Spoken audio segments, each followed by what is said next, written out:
right, good morning everybody. Jason Reynolds here with the Real Estate Now podcast, and I have Jay Hartley with Frontline Property Management. He is the COO and co-owner of Frontline Property Management. Hey everybody. How are you doing today, Jay? I'm awesome, brother. How about you? I'm doing great. Okay guys, so obviously in the real estate business, we work in investments as well.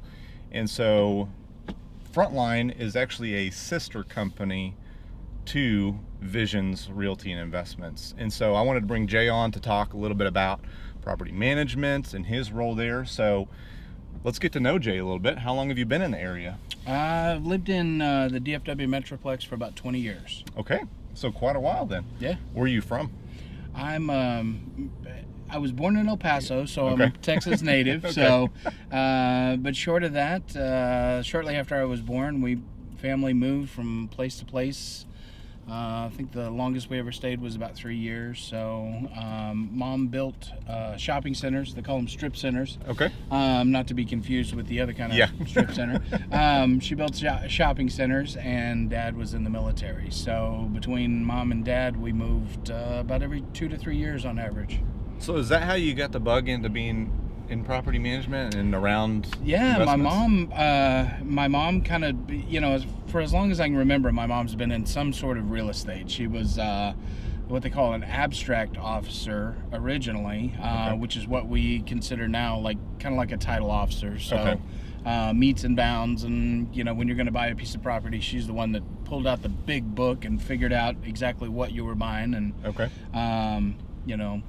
how it measured and so forth. So, and then she got into really full-fledged real estate selling and leasing and property management, and has been doing it for so long. And I swore to myself, especially my brother and I swore to myself we weren't going to get into real estate because it was the business that took Mom away from us, and late nights and weekends and all that kind of thing. So but after I got out of college, I was in the hospitality industry, and Mom called me up one day and said, "Hey, I need some help. Please come help me in my office." And as family does, you pitch in whenever you're needed. So I went into her office and kind of helped out. And the first person that I met was somebody that needed a house. And make a long story short, it was just it was an eye-opening experience for me, because I was so energized by that one person's reaction to being able to get a home.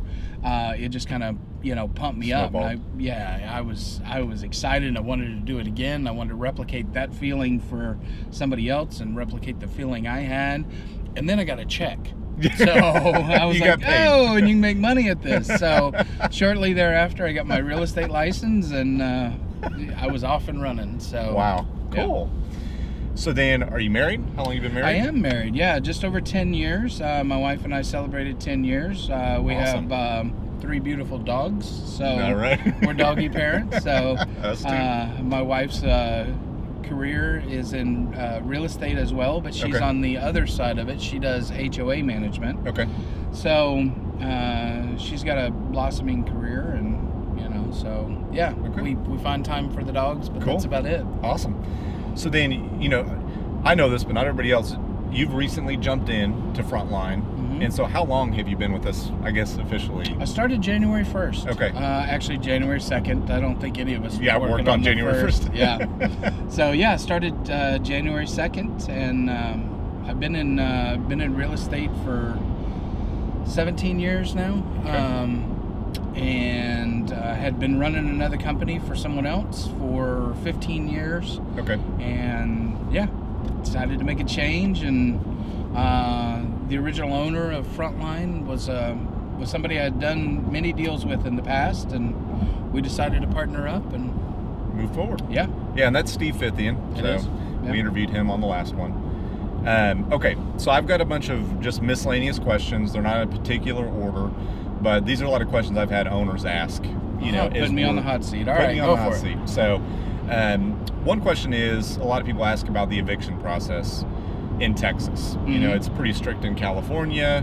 Can you just give kind of a short version of what the eviction process is like in Texas? Well, Texas is a landlord-friendly state, so it's awesome. we never want to have to evict anybody, Right. but if you're going to actually have to go through with the eviction process, it's great for it to be easy. And I never really understood how easy it was in the beginning, for us anyway, until I started working with a lot of out-of-state investors, California, New York, Florida, so forth,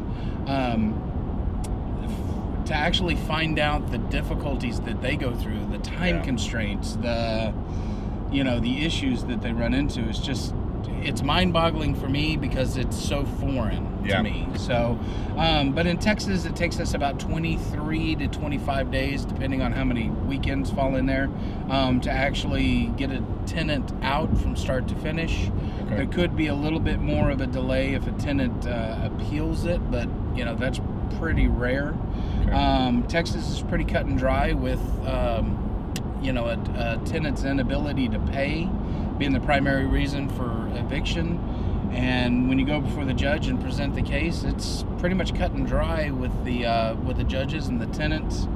If the tenant hadn't paid and they can't show that they've paid, it's pay to stay, but if you can't pay, you got to go. So, Okay. So pretty easy compared to other states then. Yeah.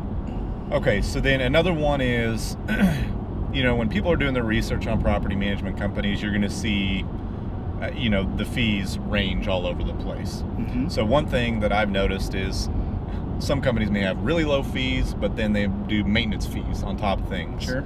So they end up making the same amount, but just in different ways. So does They actually make more. They actually make more? Yeah. Okay. Can you kind of dive into that Sure. a little bit? There's a couple of companies out there that still do kind of what you'd consider all-inclusive pricing. So it's the way Frontline's set up. So we don't charge for maintenance coordination, any of that, any of the answering the phone, whatever it might be. There's a lot of fee-based structures that are out there that, it's kind of that introductory rate, if you will. A good comparison is, hey, that 5% credit card that you can get, all of a sudden it jumps to 20 or 25% after your introductory period, that kind of thing.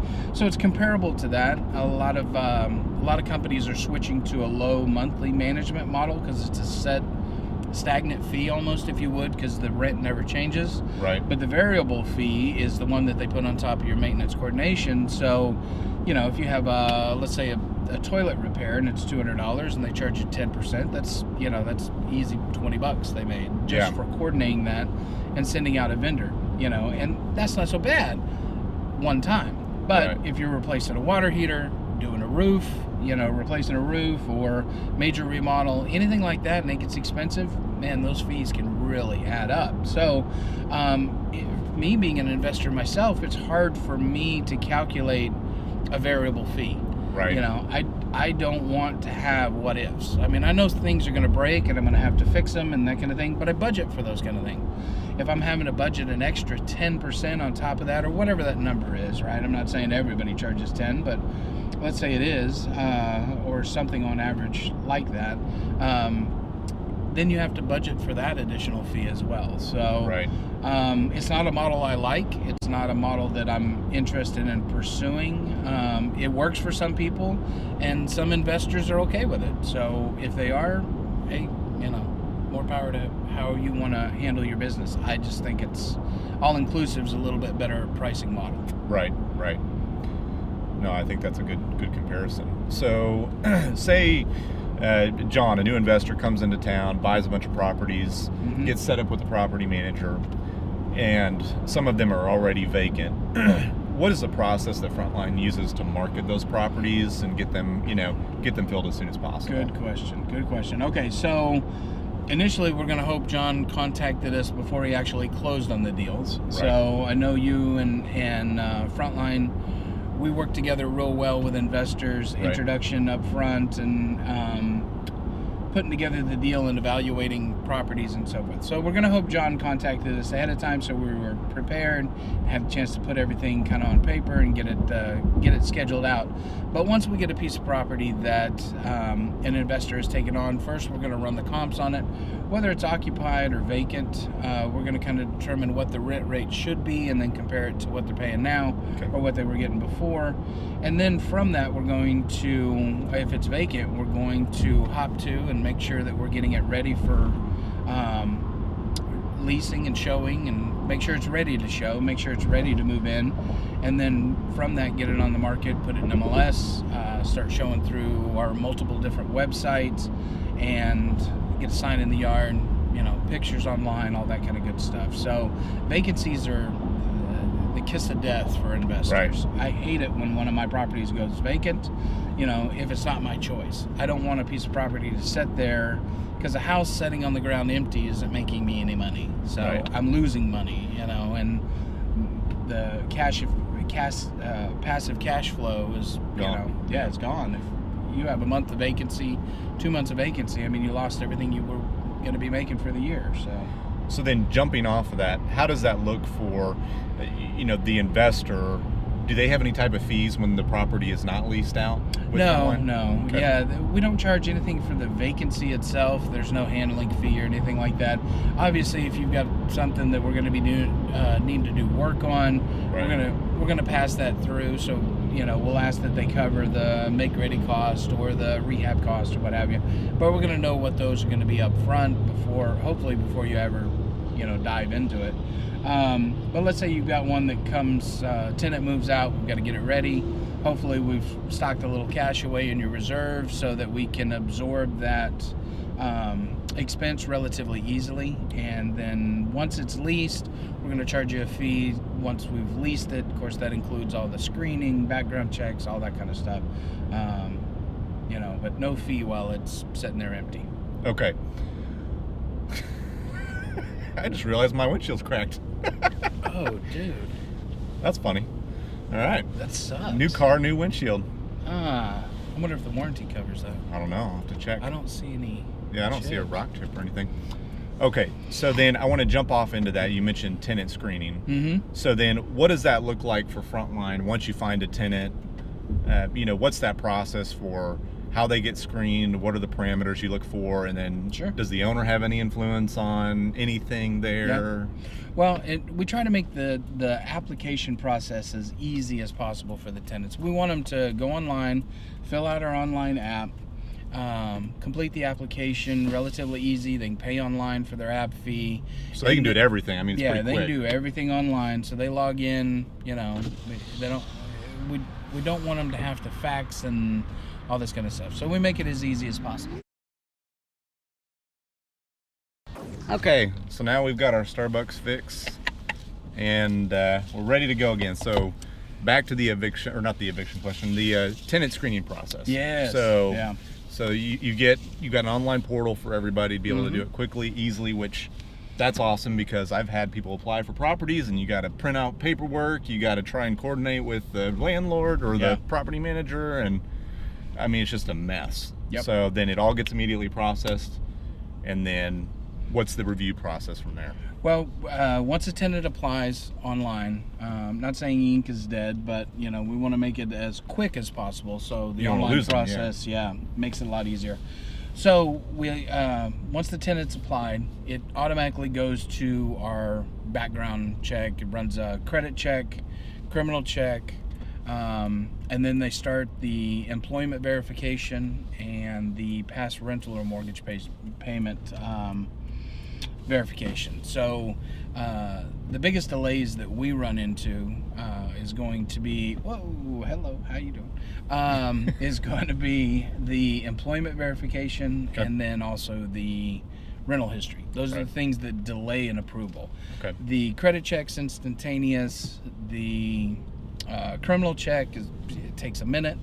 You know, so those are relatively quick, and we can look and see what kind of prospective tenant we're talking to. And then, of course, we want to make sure all the other ducks in a row, no skeletons in the closet. So, you know, we wait for the employment and rental history or mortgage payment history to come back in.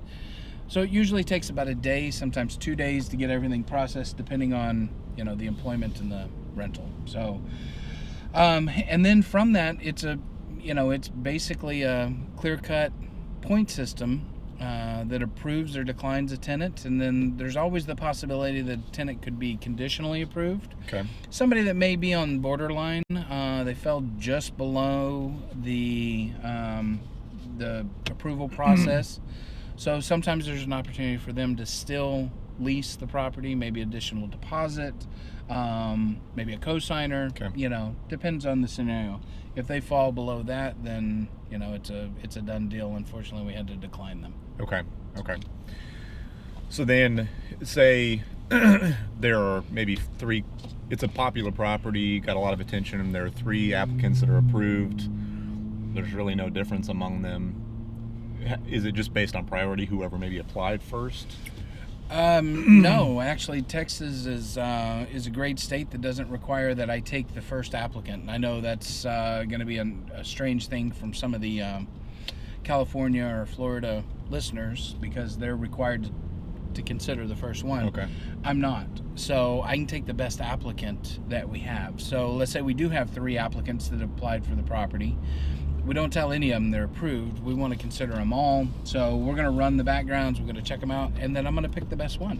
So I want the best candidate that we have available for our property. Owners. Yeah. So, and there's multitude of factors, how long have they been at a company, how much money do they make, obviously, how good is their credit, a bunch of different factors. Okay. So Okay. if somebody's really questionable, then they went to the bottom of the pile automatically. Okay. Kind of going off that as well, how do you, deal with pet scenarios, with certain properties? Because I know some owners are asking, well, do we have to allow pets? Can we say we don't want pets, or could it be a case-by-case basis? What's that process like? The easiest answer is case by case, but Okay. I will caution anybody that tells me that they don't want to have pets, that the potential tenant pool just shrank tremendously. Okay. Yeah. So national average is 2.5 kids and a dog. So I don't know, the cats got left out of that one, but the average is a lot of people have dogs. So Yeah. Little Timmy and his dog, you want them as a tenant. Sometimes they can be the ideal tenant. Not to say that dogs aren't bad. This is coming from a dog lover. So, Right.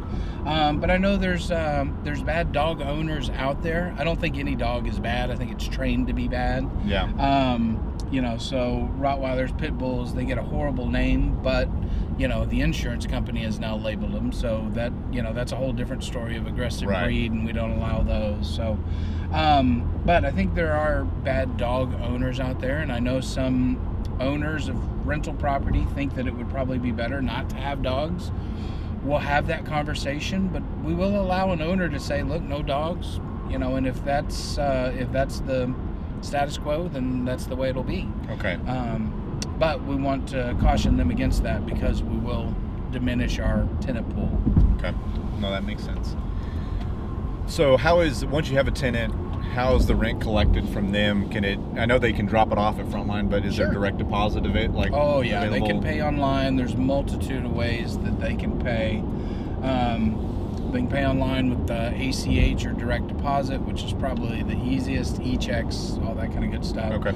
But then we also have what's called a pay near me option. So let's say somebody just for some reason doesn't like using computer or electronic transfers of money or what have you. They can go to a bunch of different venues, convenience stores, check cashing place, anything like that, and they can take cash in there if they want. Really? Give it to them, and then they can, they have an account number and everything's, set up ahead of time to where they know specifically where it's going and who it's assigned to and so forth. But a tenant can go into, some 7-Eleven and say, hey, here's my account number. I want to pay this bill, and it's, we get notification shortly after the payment's made that, this account has paid the rent. So Okay. it's kind of neat. So is there a fee associated with that on some Yeah, way? there's a fee. Okay. I mean, obviously there's certain services that. Well, I mean, you're going to a 7-Eleven to pay your rent. Yeah, There should be it's just like fee associated with it. it's very similar fee amount to what it would be if they went and bought a money order. Okay. So I mean, it's comparable to that. So, Okay. we considered, we really talked about this option ahead of time and what it would cost and what it looked like to a tenant that would be utilizing this service. So we wanted to make sure it was relatively inexpensive, but it was another option. You know, if they're worried about their rent being on time, they can run over here and pay a couple dollars, you know, in addition to the rent payment, and their rent's tabbed in, you know, at whatever time they dropped it off, yeah, or went and used the service. So if somebody's really scrambling to pay rent on time, and they're, you know, waiting till the last minute, you know, procrastinators, you have to love them. Yeah. But if they're in that scenario, you know, a couple of dollars, yeah, hopefully won't hurt. So from the owner side of things, you know, once they have a tenant, what kind of services does Frontline have in terms of like owner portals, being able to see their property and see, you know, just they, you know, obviously they're in different time zones. A lot of clients are in California, so whenever they have the time, they have access to look at their properties. They do. And what they're doing. So they'll have when we first set up their account, they'll have what they call owner portal access. So they'll be given a login. They can look at their statements at any time. There's some history notes that are in there and made available to them. Access to, you know, payment information and so forth. So the most important thing is it's stored in the cloud, so they don't actually have to download their files, you know, or worry about emailing us or calling us and saying, hey, I need a copy of, you know, last year's January statement or whatever it might be. They can easily log on to their portal, access those statements at any time. Okay. So, you know, makes it easy. And then every month you get a new statement or a new login, or not login, but new statement and notification that your statement's ready, and a little bit of communication if anything's happened that month. If it's just status quo, then you're gonna get a note, all is good, and here's your statement, and your money went into your bank. Right. Yeah, I know that's typically what we get. Once a month we get an email notification, and everything's good, and go from there. So how often, say there's a tenant in the property, how often do the property managers do property inspections, like an actual walkthrough? Well, Texas has licensing for inspectors, so none of our agents are inspectors. Right, so, inspections. Yeah, so just a walkthrough, I guess is the correct term. So walkthrough, we do them minimum once a year. Sometimes the property may warrant a more frequent visit. Okay. Pain in the butt tenant, or, you know, a couple of violations, HOA slap on the hands, whatever it may be. But at a minimum, they're going to walk it once a year. But we encourage our owners, if they want more frequent visits to the property, we offer service to where they can, it's roughly about $119, and they can have a professional inspector go out there as often as they want and truly inspect the property, take pictures, check smoke detectors, you know, walk through, test the HVAC, check the water heater, all that kind of good stuff. We've negotiated a little bit special price for the inspection company to go out there and do it, and they can do it as often as they want. But also keep in mind, if you're having an inspector go by once a month, you're going to irritate your tenant, and you're eating up your passive cash flow. Sure. So we usually encourage them once, maybe twice a year, to have the inspection done. I do have a couple that have it quarterly in the beginning. Then when they get a comfort level, you know, then they back it down. You know, we don't want to inconvenience the tenant. Granted, it's the owner's property, so I understand if they want to have it checked more frequently. Right. But once a quarter is really, you know, that's pushing it. But, Okay. Yeah. So for new properties, just for this information on this current market, what are you seeing for the average days on market for a property that's been made ready to the recommendation of a property manager, you know, that is priced at what the property manager recommended? So it's everything that Frontline has recommended. What are you typically seeing days on market? Days. I mean, literally, you know, 7 to 14 days. So not long at all. Yeah, a week to 2 weeks is about average. Some properties move within a day. Some properties move before we actually put them on the market. You know, we'll get neighbors that'll see us working on a house, doing the paints, whatever, and they'll come and ask the maintenance crew, hey, is this one going to be for rent, or is this one going to be, put back on the market, or what have you? And the managers get those calls from time to time. Of course, they love them because they didn't have to do much to them other than the regular turnover make ready type deal. Some of them may take a little bit longer, and those are averaging about a week to 2 weeks. So we're seeing them move really fast. We're seeing rents climb, which is great. But I don't, we have to be cautious about overpricing something. You overprice it to hope somebody's going to pay whatever you're asking. Sometimes those really shoot us in the foot. Right. So what is the leasing season just for a new investor typically like in this area? When does it kind of really pick up, and when does it kind of slow down? Are there a few points during the year that it does that? Or? Yeah, great question. So the majority of our tenant base is going to be families, so kids that are in school, and the majority of people that have children and want to try and plan to move when the kids are out of school. So the busy time for us is summer. Okay. So April through August is really rock and roll. Okay. Yeah, so we try and position the leases to where they come up during that time frame. Even if the tenants are going to stay, we want to renew them during that time frame and keep them on a 1-year basis. So in the beginning, let's say we get something that is offered for lease, they bought it in December or what have you. We don't want the lease to come up in December every year. So rather than a traditional 12 or 24 month lease term, we're going to try and position it to where it comes up during the summer. So we're going to do an 18 or a 36 month lease, so that when the first term comes around, the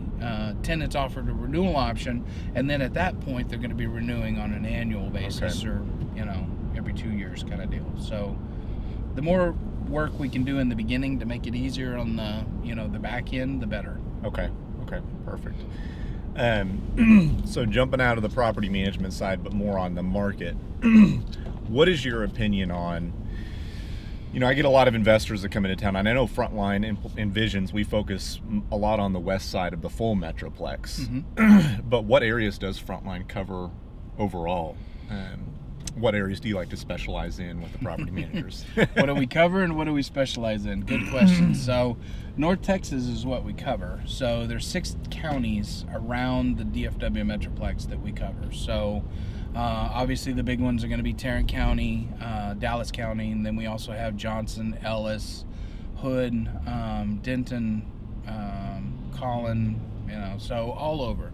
Okay.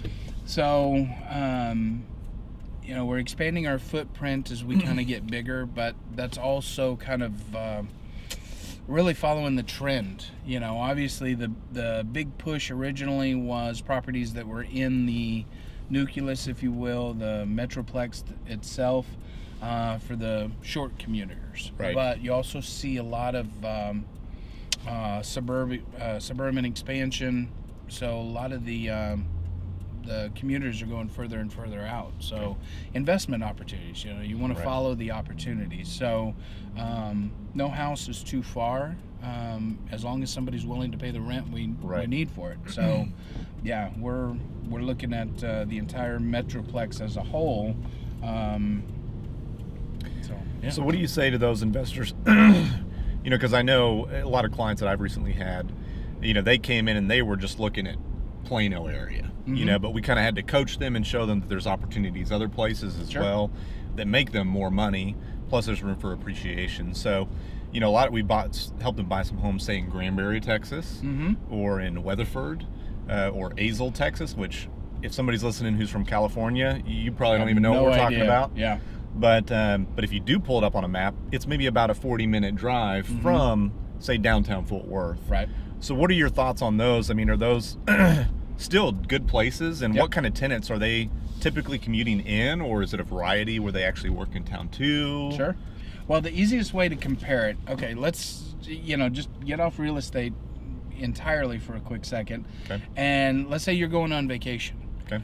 Where do you want to go when you go on vacation? Obviously, you're going to a popular spot or what have you. The the first thing that jumps into my mind is, where do the locals go to hang out? You know, where's the best bars? Right. Where's the best dance club? Where's the best beach?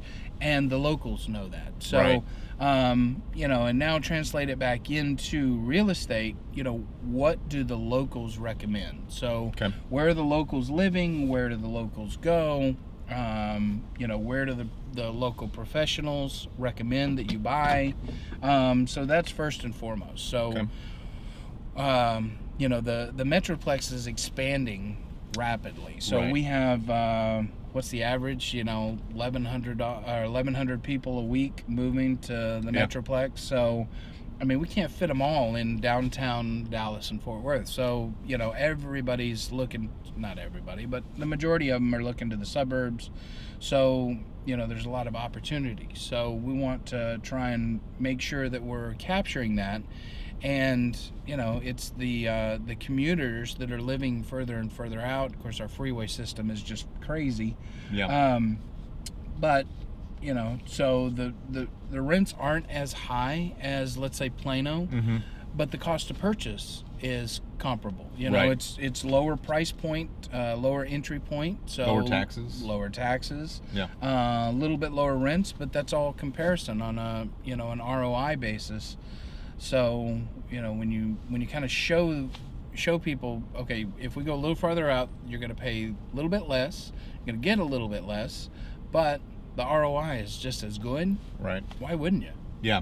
Yeah. Well, and another thing for those listening, maybe that are in California, if we're 40 miles away, it typically means 40 to 50 minutes. Right. So it doesn't, 40 miles doesn't equal 2 hours of a commute time because, you know, the freeway system is so good here.